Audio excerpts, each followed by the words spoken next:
الله أكبر الله أكبر الله أكبر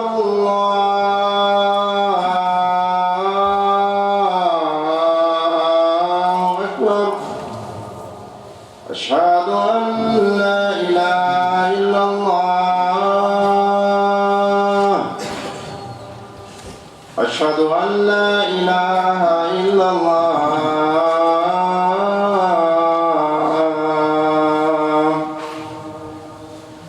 أشهد أن محمدا رسول الله أشهد أن محمدا رسول الله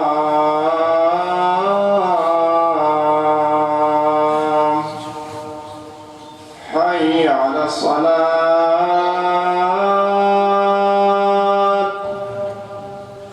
حي على الصلاة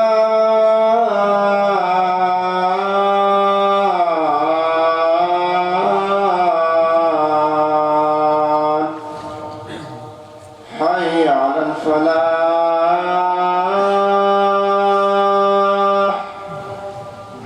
حي على الفلاح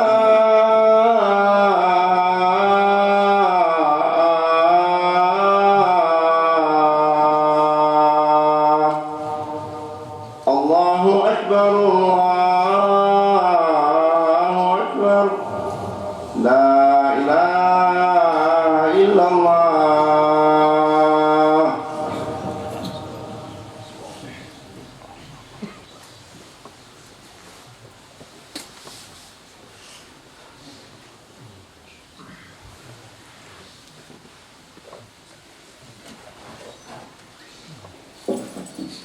إن الحمد لله نحمده ونستعينه ونستغفره ونعوذ بالله من شرور أنفسنا ومن سيئات أعمالنا من يهده الله فلا مضل له ومن يضلل فلا هادي له وأشهد أن لا إله إلا الله وحده لا شريك له وأشهد أن محمدا عبده ورسوله أما بعد. قال الإمام أبو الحسين مسلم بن الحجاج القشيري رحمه الله تعالى في كتابه الصحيح: حدثني أبو خيثمة زهير بن حرب قال حدثني كعب قال حدثني عبد الله بن بريدة عن يحيى بن يعمر رحمهم الله تعالى عن عبد الله بن عمر رضي الله تعالى عنه أنه قال: حدثني أبي عمر بن الخطاب رضي الله عنه قال: بينما نحن جلوس عند رسول الله صلى الله عليه وسلم ذات يوم اطلع علينا رجل شديد بياض الثياب شديد سواد الشعر لا يرى عليه أثر السفر ولا يعرفه منا أحد، حتى جلس إلى النبي صلى الله عليه وسلم فأسند ركبتيه إلى ركبتيه ووضع كفيه على فخذيه فقال: يا محمد أخبرني عن الإسلام. فقال رسول الله صلى الله عليه وسلم: عن الإسلام أن تشهد أن لا إله إلا الله وأن محمد رسول الله وتقيم الصلاة وتؤتي الزكاة وتصوم رمضان وتحج البيت إن استطعت إليه سبيلا. قال: صدقت. قال: فعجبنا له ويسأله ويصدقه. قال: فأخبرني عن الإيمان. قال: الإيمان أن تؤمن بالله وملائكته وكتبه ورسله وتؤمن بقدر خيره وشره. قال: فأخبرني عن الإحسان. قال: أن تعبد الله كأنك تراه فإن لم تكن تراه فإنه يراك. قال: فأخبرني عن الساعة. قال: ما المسؤول عنها بأعلم من السائل. قال: فأخبرني عن أماراتها. قال: أن تلد الأمة ربتها وأن ترى الحفاة العراة العالة رياء الشعب يتطاولون في البنيان. قال: ثم انطلق فلبثت مليا. فقال رسول الله صلى الله عليه وسلم: يا عمر أتدري من السائل؟ قلت: الله ورسوله أعلم. قال: فإنه جبريل أتاكم يعلمكم دينكم، أو بهذا المعنى. This hadith, as many of you guys has probably heard, and I could see that some of you were shaking their heads because you recognize this hadith, the well-known hadith. It's not permissible for a Muslim to ignore this hadith. And it's none other than the hadith known as the hadith of Jibreel, alayhi salatu wasalam, narrated by the companion Umar. He said that one day we were sitting down with Prophet sallallahu alayhi wa sallam, and a man came to us. He had pitch black hair, and his clothing were white. There was no sign of him being a traveler, but none of us knew him. i.e., he's not from Medina, so he should be from somewhere else. But he's not a traveler as well, so who is he? Umar radiallahu anhu said that the man came to Prophet sallallahu alaihi wasallam and he sat next to him, in front of him. And he put his knees to the knees of Prophet sallallahu alaihi wasallam, and he put his hand on the thighs of Prophet sallallahu alaihi wasallam and said to him, Ya Muhammad, tell me about Islam. What is Islam? The Prophet sallallahu alaihi wasallam told him, Islam is that you testify that none has the right to be worshipped except Allah, and that you accomplish the salah, you pray, you fast in Ramadan, you give zakat, and you perform hajj if you can. The man said, Sadaqt, you have told the truth. Umar said, فَعَجِبْنَا لَهُ. We were surprised. How is he asking him a question? And he's saying to the Prophet ﷺ, you told the truth. He said, Oh Muhammad, tell me about Iman. What is Iman? What's belief? The Prophet ﷺ said to him, Iman is that you believe in Allah, and you believe in the books that Allah sent down, you believe in the messages of the prophets, you believe in the angels, you believe in the qadr, and you believe in Yawm al-Qiyamah as well. The man said, Sadaqt, you've told the truth. He said, tell me about Ihsan. Prophet ﷺ told him, Ihsan is that you worship Allah as though you can see Him. Because although you cannot see Him, He can see you. Remember this. He said to Prophet ﷺ, tell me about the Sa'ah. What is Yawm al-Qiyamah? When is Yawm al-Qiyamah going to be established? The Prophet ﷺ said to him, مَا الْمَسْئُولُ عَنْهَا بِأَعْلَمُ مِنَ السَّائِلِ. The one being asked about it doesn't know, just like the one asking the question. I don't know and you don't know when it's going to be. So he said, tell me about the signs of Yawm al-Qiyamah. What are some of the signs?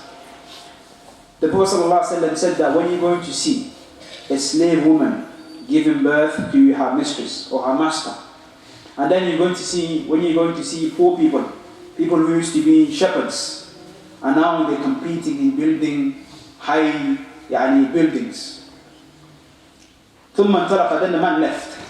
And Umar radiallahu anhu said that, and then I stayed. The Prophet ﷺ asked me, Ya Umar, do you know who that was? Do you know who that person was? He said, Allah wa Rasul alam. Allah and His Messenger knows best. He said, it was Jibreel. He came to teach you your religion. As I said, this hadith is very important for every Muslim, for all of us. And no Muslim should know this hadith. This hadith is just like Surah Al-Fatiha. You know how Surah Al-Fatiha is Al-Kitab? Surah Al-Fatiha is the door to the Quran. Surah Al-Fatiha is like the Mukhtasar, a summary of what the Quran mentions. This is just like this hadith. This hadith is from the mothers of ahadith that you would know. We have many benefits that we can take from this hadith. And this is what our khutbah is going to be about.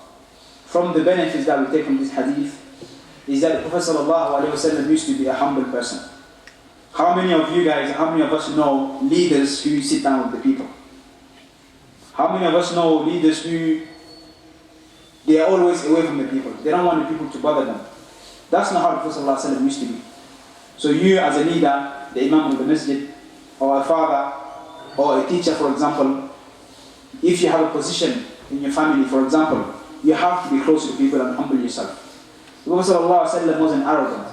And as he said, ﷺ, none of you is going to enter Jannah if you have a dot of kibr in your heart. So the Prophet ﷺ was a person who was accessible to the community. And he was busy. And you know he had 9 wives and many companions. And he would travel. But he would make time for the people. If you came in a majlis and the Prophet ﷺ was sitting down, you wouldn't know he was the Prophet. And this is narrated in a hadith again. People would come and they would ask, where is Muhammad? We're looking for Muhammad. And they would say to him, you see that man right there? That's Muhammad. And the people are surprised. How is he Muhammad that we heard of? And he's not like the kings of the Romans or the Persians who have big thrones. Sahaba didn't have a throne like that. La. So we learn from this hadith that a person has to be humble. You have to practice humility. You can't be a person who the children can't advise you. The people of the masjid, they can't give you advice. You don't listen to no one because you're the boss. Because you're the leader. La. This is not what Islam came with. And this wasn't the guidance of the Prophet sallallahu alaihi wasallam. But Allah tabarak wa ta'ala told the Prophet to seek advice from his companions. فإذا عزمت فتوكل على الله وشاورهم في العمل فإذا عزمت فتوكل على الله. Consult them in the affairs of the Muslims And when you take a decision, put your trust in Allah Azza wa Jalla and do it. From the benefits that we have from this hadith is that the Prophet sallallahu alaihi wasallam sunnah, or the way he would teach people, it wasn't only him doing it. Learning is also from you asking questions. So it's permissible for you, if you want the people to benefit, if you want the people to know about something, you come and you ask the question so that people can benefit and the answer can be given. From the most important benefits of this hadith is what was mentioned at the beginning, what is Islam? And we learn from this hadith the core of Islam. And Islam is built on 5 things. Imagine if we had this building and there was pillars, and you were to take one pillar off, then a second pillar off, and then a third one. The building is going to collapse, there's no doubt about it. So now you have to weigh your Islam, or what you claim to be a Muslim, upon those 5 pillars. Testifying that none has the right to be worshipped except Allah Ta'ala without any partners. And testifying that Muhammad sallallahu alaihi wasallam is his messenger. Are you truly doing that? Are you worshipping Allah the way He's supposed to? Are we doing that? Are we praying and establishing salah as the Prophet did? How are we supposed to do with khushu'? We have to think about these things. You have many people who, again, they claim Islam, and they claim to love Allah, and they claim to have Iman, but then they don't pray. They're getting ready to Ramadan. Ramadan is going to come, that's when he's going to start praying. But he only prays in Ramadan. The only salah that he established is just the Friday, just the Juhmah, that's it. And he says, and he believes he's a Muslim. Don't you know that some of the scholars consider the person who missed one salah on purpose, out of his time, to be a non-Muslim, to be a kafir?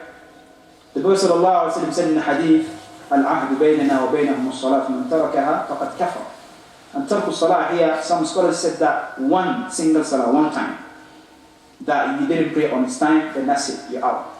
You're not a Muslim anymore. You as a Muslim who claim Islam, do you want to be in that debate? Are you a Muslim still or not? You don't want to be in that position, even if the scholars differ. And it's sad that our community today, Allah musta'an, you find everyone, every type of people don't pray. Old people, young people, some women don't pray, and they neglect salah just like that. The Prophet ﷺ said in the one hadith, أول ما يحاسب به العبد يوم القيامة الصلاة. The first thing that Allah Ta'ala is going to ask each and every one of us, يوم القيامة, concerning his own rights, is salah. And if you don't come with that salah, you're in trouble. You're in trouble. We're in trouble. And salah is not just you making movements and just making the, sujood and ruku'. Some of the pious brothers and sisters, they would consider, or they would say that it's impossible for you to have the full reward of salah. It's impossible for you. But we have to try. We can't come in salah and then we're thinking about 1 million things. And then we have excuses. La. Islam is built on 5 from those pillars, fasting in the month of Ramadan. And may Allah Azza wa Jalla bring Ramadan close to us and make us live to Ramadan. Allahumma ameen. To fast that month as you should. And also to go to Hajj, or to pay zakat first. So from the things that people neglect today, wallahi, is paying zakat. We have to be on top of our finances. You see, am I a person who's supposed to pay zakat? Am I a person that's supposed to pay zakat? We're supposed to know these things. From Islam is that you go to Hajj as well.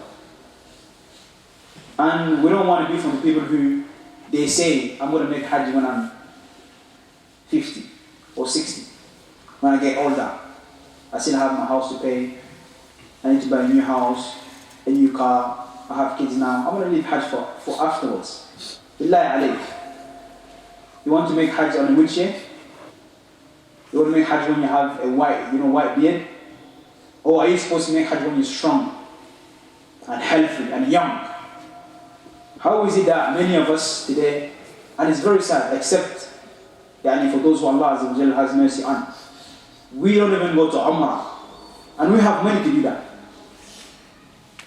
And we can't bring excuses like, the inflation is too high now, blah, blah, blah, blah. These are not excuses. Don't you know that from the asbab, from the causes of you gaining rizq, is that you go to Umrah? by you going to Umrah, wallahi, Allah is going to make your affairs easy. And He's going to add on your risk. From the benefit of this hadith is that we learn Iman. What is Iman? Many people claim Iman, but do they know what Iman is? What does it entail? Iman is that you believe in Allah wa ta'ala as you should. You establish His rububiyyah, His uluhiyyah. You affirm His name and His attributes. Many people say, oh, Iman is in the heart. My heart is white. I believe in Allah, leave me alone. I can do whatever I want. As long as I'm a Muslim, I believe in Allah, that's it. That's it. Ya Abdullah, billah alayk. Iman is not just that you believe. No. For you to believe and you act upon that belief. You cannot claim to love your wife or your kids, but you don't kiss them. You don't tell them I love you. You don't do anything like that. You're always away from them, but you will say you love them. فكيف بالله تبارك وتعالى? How about Allah Azza wa Jal? How can you come to love Allah Azza wa Jal, and you don't pray and you don't do these things? La. Iman is that you believe in the prophets, all of them, without any distinction. You believe in the angels, just like in this hadith. And from the belief of the angels is that they can take human form, like Jibreel, alayhi salatu wasalam. And all these other pillars of Iman, believing in the qadr. Know that that which happened in your life, it was in the decree of Allah Azza wa Jalla, and He knew this way before. So don't be sad and don't be disheartened when something happens in your life. Remember that Allah Azza wa Jalla wrote this for you, and then it could be a good thing for you. As Allah says, Tabaraka wa Ta'ala, وَعَسَىٰ أَن تَكْرَهُ شَيْئًا وَهُوَ خَيْرٌ لَكُمْ وَعَسَىٰ أَن تُحِبُّوا شَيْئًا وَهُوَ شَرٌّ لَكُمْ وَاللَّهُ يَعْلَمُ وَأَنْتُمْ لَا تَعْلَمُونَ أقول قولي هذا وأستغفر الله لي ولكم فاستغفروه إنه هو الغفور الرحيم.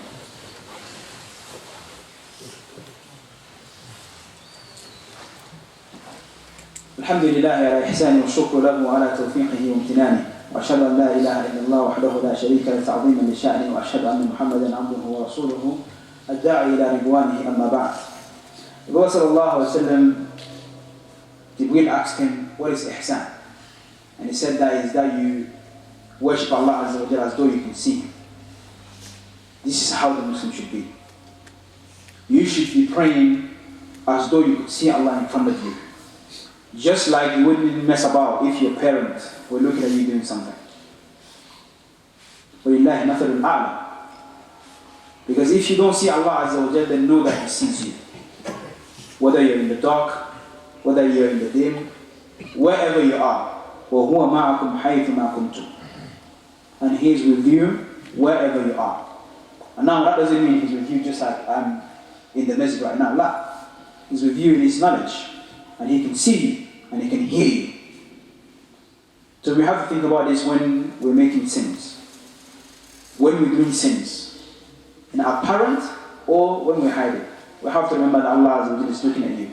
If you're unjust on people, you stole people's money, whatever you do, then know that Allah is looking at you.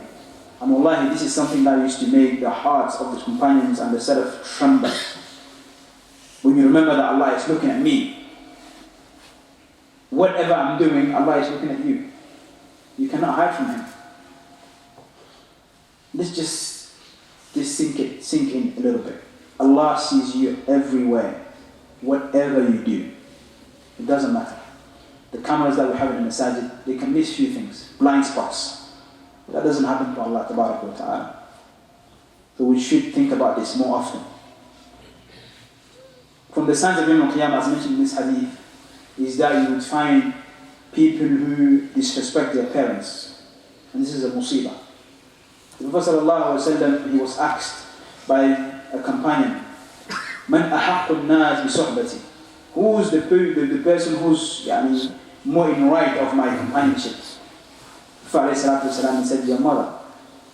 Thumma man, thumma ummuk. Your mother again, and then your mother again, and then your father.